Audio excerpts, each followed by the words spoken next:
One thing that I really do like about the path being refurbished is that there's no like holes and there's no like mini pebbles, and if it was like a rainy day, it's not as like slippy as the old path used to be. After school, even more people have like asked their parents to like walk down here instead of like them driving, which I think is much better. A large proportion of our children actually do walk to school and use this path, but it's made a huge difference that it's been resurfaced and it's a lot safer for them to use.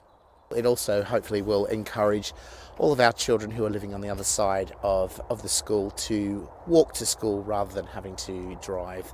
The Parish Council are very pleased that this footpath has been resurfaced by South Gloss Council.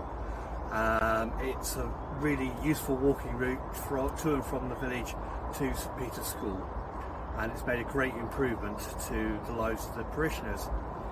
I use this path every morning and it's really dark when I come into work, so now it's all been freshly tarmacked and it's not uneven underfoot. I feel it's a lot safer to walk through in the dark without twisting ankles. So yeah, they've done a really good job.